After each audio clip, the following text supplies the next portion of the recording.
It's recording. And I will mute everyone except for you. And I will spotlight you as well.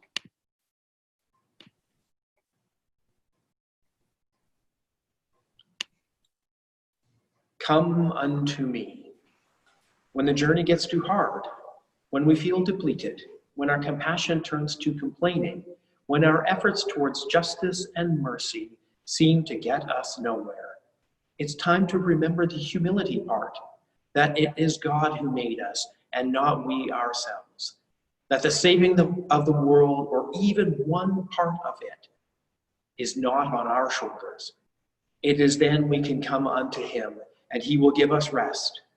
With rest, we'll remember what it is that we are about. Let us take a moment to be with God in the silence.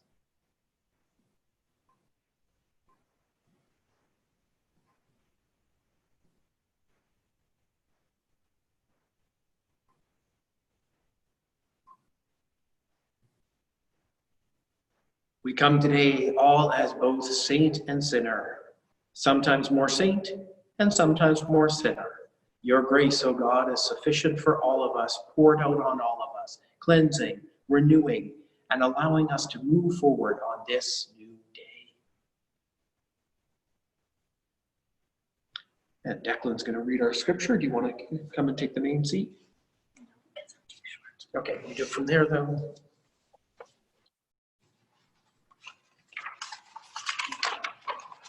So today's scripture is from Matthew chapter 13, verses 24 through 30, and then 36 through 43. He put before them another parable. The kingdom of heaven may be compared to someone who sowed good seed in his field. But while everyone was asleep, his enemy came and sowed a weed among the wheat, and then went away. When the plant came up and bore grain, the weeds appeared as well. And the slave of the householder came and said, Master, did you not sow good seed in your field? Where did these weeds come from? He answered, An enemy has done this. The slave said, Then do you want us to go and gather them? But he replied, No, for gathering the weeds would uproot the wheat along with them. Let both of them grow together until the harvest.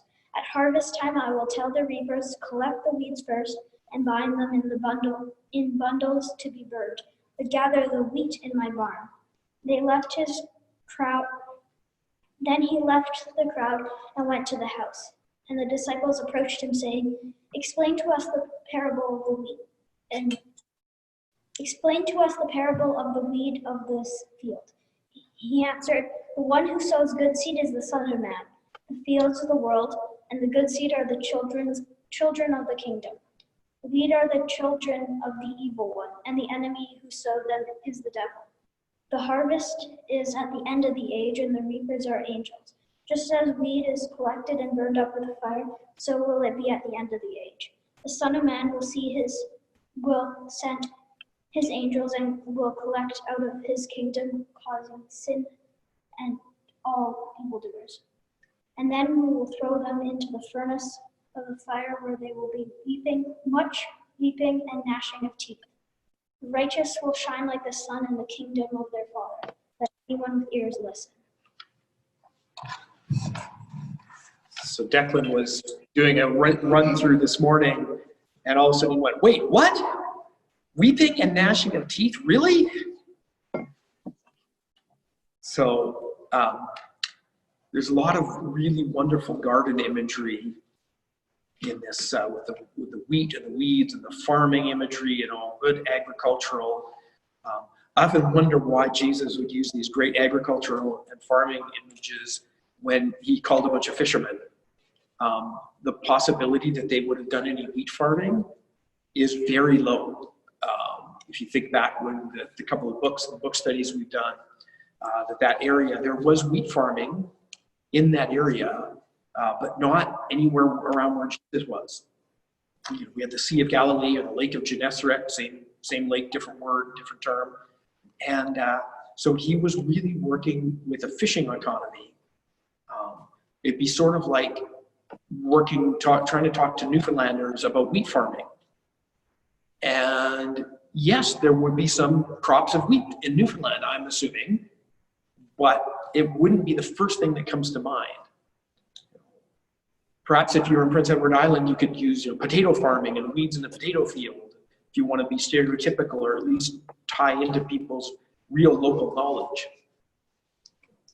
Around here, I guess we should get it. Wheat farming, it's the main thing. What's that? Or cows. Declan has decided to take on Jean's mantle of heckling me from behind. Thank you, Declan.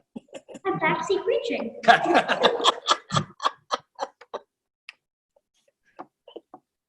So that's one thing that really came to mind is a little bit, why would you use wheat imagery? And I think part of it is it is something that is grown to be harvested.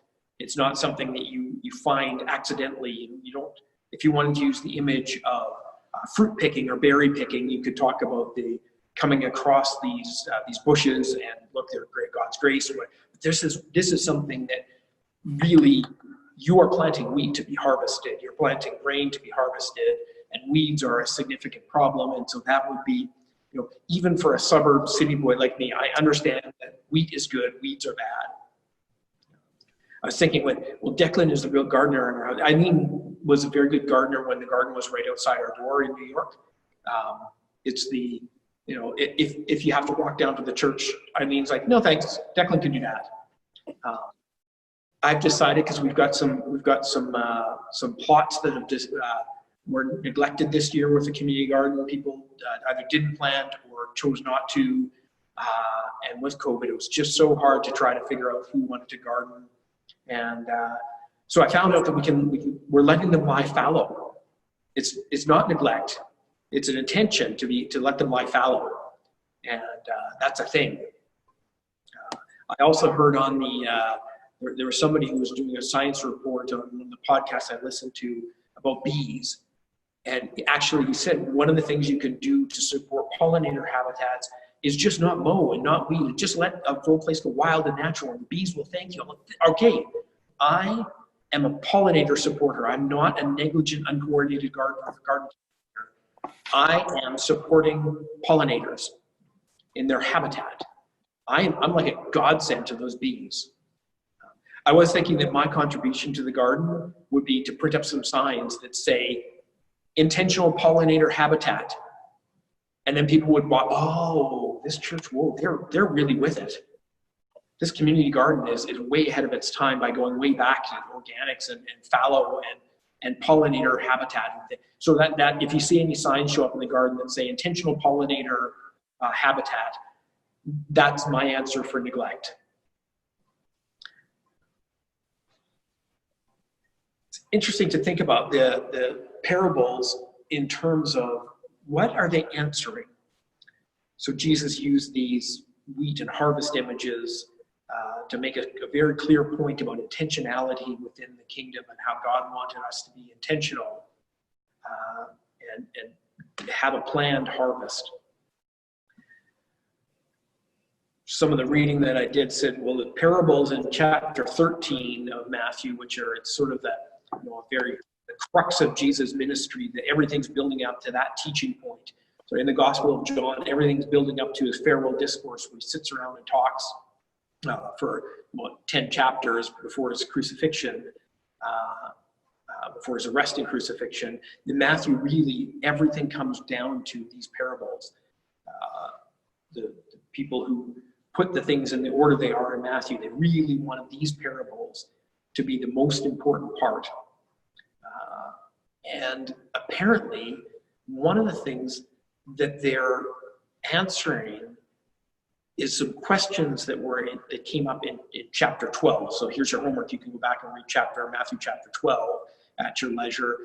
But this one specific question that one of my favorite commentators brought up or said, identified, is that why do people reject Jesus and enter into conflict with him? Let's ask that again, sir. Why do people enter into conflict with Jesus or reject Jesus and enter into conflict with him? And that's, so Jesus would have been facing a whole lot of, people questioning him, rejecting him, and then entering into conflict with him. People, laying intellectual traps for him to, try to get him to answer in a particular way. And then his answer was these parables.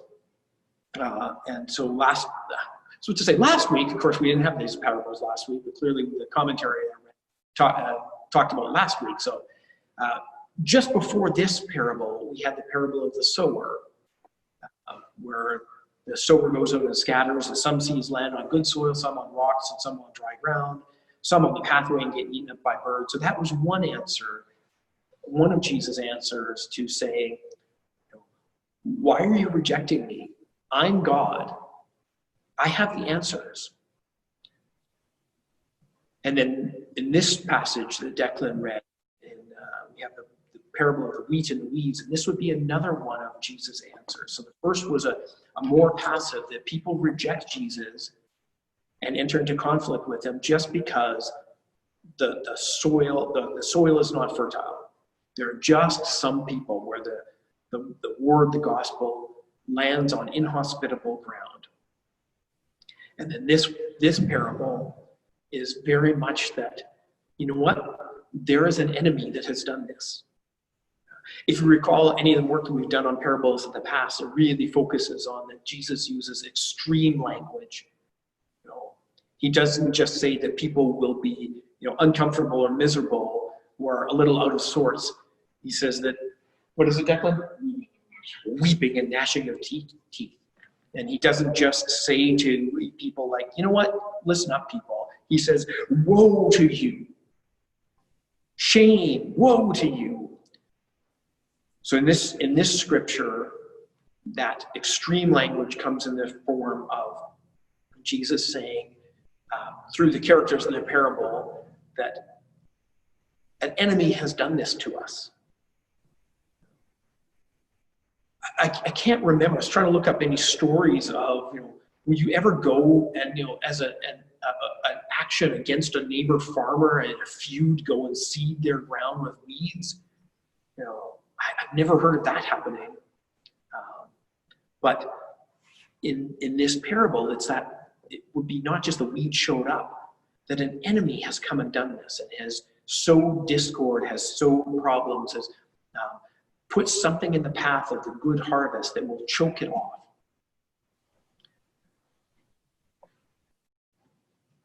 Got me thinking about what the enemies might be. And I'm not, if you've been following along with the book of Job, we had the devil show up, we had the Hashatan, the adversary, the accuser, that which is against God.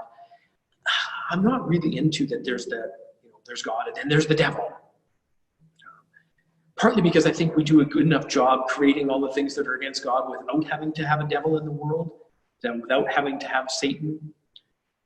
I think that we as humans take care of that adversary, accusing, being against God, all on our own. We're really, really talented at it. But it did get me thinking about what would be the enemy to the gospel today. Seems like it comes down to a couple of key areas. One would be outside forces. So no matter what we do, to put it in COVID terms and things that we were bringing up previously, we wear masks to protect others. And yet there are people who are outside our control who just don't seem to care. And then there is just plain forgetfulness. And there's the reality that sometimes we're not in a situation, no matter what we do. Someone walks right into our physical space. A couple of weeks ago, we had to get a new sump pump for the parsonage. We went to Home Hardware and we all masked up and we sanitized and we're, Steve Craver, who Rebecca's dad, who was helping, and we're at Home Hardware and we're all keeping our distance from the staff. And they call someone over. And helpful guy showed up, no mask, walked right into the middle, stood shoulder to shoulder, and starts pointing things out on the packaging that Steve is holding. And we're like, no. But outside forces that we have no control over. Even the fact that, the thing that is driving our lives these days is a virus that we can't shoo it away. We can't see it, we can't taste it, we can't touch it. I think that might be one of the reasons why it's so hard to think of as the enemy. I mean, there was, when people have tried to bring up war images, like we need to be on a war footing here, like it was in World War II and mobilize the nation, it's really hard to do that with an invisible enemy. It's really hard to say, that is the bad guy, those viruses. We end up labeling other people, as the bad guy or the enemy. And we start thinking of them as outside forces, rather than saying, no, the real enemy here is a virus. I think there are also outside forces that have nothing to do with COVID, but we can identify that they are against God. I think that there are times when our systems that are in place are against the will of God, and sometimes not just against the will of God, but working against how God wants to bring about God's plan for the world. I also think that the other big thing about the enemy, or the thing that acts against God or chokes off the good harvest, is our own selves. I mentioned that a little bit, but our own selves, our own human nature. There are things that I just really, really like about my life. The things that I want to do to put my own family first, and it's just human nature to put me and mine first. And it's also my own nature and our own nature as humans to say, well, I haven't got it that bad, so it must not be so bad. I wonder what would happen if we decided, just us good church-attending Christians, even over Zoom, we who sing the hymns and songs, what would it be like if we actually stayed out of God's way? I did a little bit of analysis of how we are behaving as church planners and churchgoers and church leaders, just looking at some of our Facebook posts and some of the things we've done a whole bunch of conferences lately over Zoom. The conference that Eileen and I have been to in Seattle a couple of times, we did it over Zoom. And I just sort of made some notes and paid attention to what are we focusing on. And it seems like the vast majority of being church these days is focused on how to be church and how to fight church and how to have a good church fight, or how to get our own way in church. How to make what we want, even how to bend government policy to our own will. We say it's God's will, but really it sometimes is our own will. And in analyzing that, I realized, oh my goodness. And this is all being good fit. This isn't like people saying I'm going to manipulate and have my way and get rich on this, anything like that. This is just, I have been giving a lot of attention to our reopening plans, how we are going to faithfully reopen the church, all safely come back and get together and worship. And if I was paying that much attention or focusing or giving that much energy on problems in our, even just in our outside world, just outside our own door, I could maybe affect some change in the world. But it's really about, that's it. I'm going to have to spend about 8 to 10 hours this week researching hand sanitizer stations, whether they need to be automated or can be manual pump. And what sort of disinfectant protocol do we need for the disinfectant?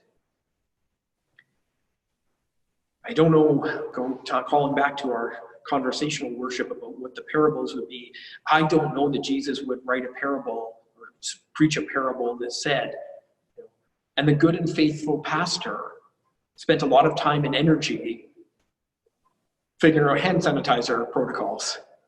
It seems to be, the harvest in the world metaphors, the feeding people, the finding justice. I guess this is all to say that when it comes to what are the enemies in our harvest life or our church life, that we do need to look at ourselves as well and say, what am I doing? And it's really hard right now because I am exhausted. And it is the number one word that I've been hearing from lots of people that I talk to, exhausted. And it's not even like, you never would have thought that having to stay home and watch Netflix is exhausting. having to work from, but it is, or trying to work from home. Like, I don't even have to go into the office. I only have to put clean clothes on my top. I can keep my pajama pants on and I can do my worship or my Zoom or my whatever. I do have pants on today. But I can do my Zoom or my work, whatever meetings I have. I don't even have to leave the house.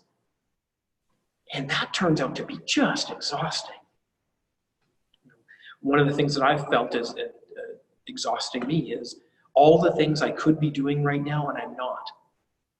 And that not doing things is as exhausting as if I was doing them.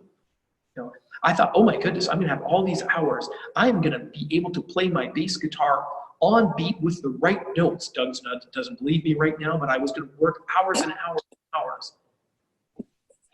Raul, my bass, has been in his bag for a couple months now. I got a couple things done, for some worship we were doing. I got through that bass part that I sent that got part of the Moravian worship world. And after that, it's like, whew, okay, I'll get back to this week. Okay, I'll get back to it this week. Nope, this week I'm totally going to. Nope, this week I am absolutely going to. And not doing things can be exhausting too. To bring it back around to the parable, it's a lot like weeds that are growing up among the wheat, choking off. And there is inertia. All I want to do is just have this over. I want to go back to the way it was, and I want to be able, the way it was being able to do new and exciting things, harvest things, wheat growing, things you could point to and say, that's what I wanted to grow. There's a big caution in the parable today that makes me think I need to watch myself on that. And if I would need to watch myself on that, I'm guessing that others do as well. And that is to not try to figure out what the weeds and the wheat are before they've had a chance to grow. Before the servant comes to the landlord and says, there are weeds growing up. We're pretty sure they're weeds. We better cut them down. And the landowner says, no, let them grow. We're going to need to let everything grow and we'll sort it out later. It's really difficult for me to not be able to figure out what is a good idea and a bad idea, because I don't think we have the energy to try too many ideas that don't work. We're trying Zoom worship. If it turns out that this isn't, it's a low investment, but if it doesn't work, it's like, okay, now what do we try? But to try things and to let them grow and then let them not be recognizable for a while, and then at the end of things go, wait a second, that is worth harvesting. And even the things that we thought were weeds to begin with, like, oh my goodness, it turns out that was, I don't know what might look like a weed but is invaluable. Garden boy. Dandelions. Yes, but then it's valuable. Right. You can eat stuff for dandelions, yes. I'm trying to think even something that would be like you couldn't tell it was in your garden. Maybe something that grows below the dirt, like you couldn't tell. Potatoes, like you couldn't tell if there were potato leaves or weeds, and then if you leave them alone, eventually you can pick up the potatoes and eat them. So I think there are things that we need to realize now. We can't even tell what the weeds are right now. We can't even tell what's going to be wonderful and beautiful down the road. It's so tempting to say, this is all weeds, just burn it down. Let's get rid of it. And then we have nothing when it comes to harvest. So I think a valuable lesson out of the parable is don't judge before things have grown. So I think those are the lessons that we can take from the parable, that there are enemies, and sometimes the enemy is, look in the mirror and figure out what we are doing to choke off the harvest of God. Maybe pay attention to the things that, or figure out what we don't need to pay so much attention to. Understand that there are things in our lives that are just choking things off. And also that sometimes we need to let things grow a bit before we can identify if they're good or they're bad. And perhaps sometimes, even though it's supposed to be like the bad thing, maybe sometimes we need to do some weeping and gnashing of teeth.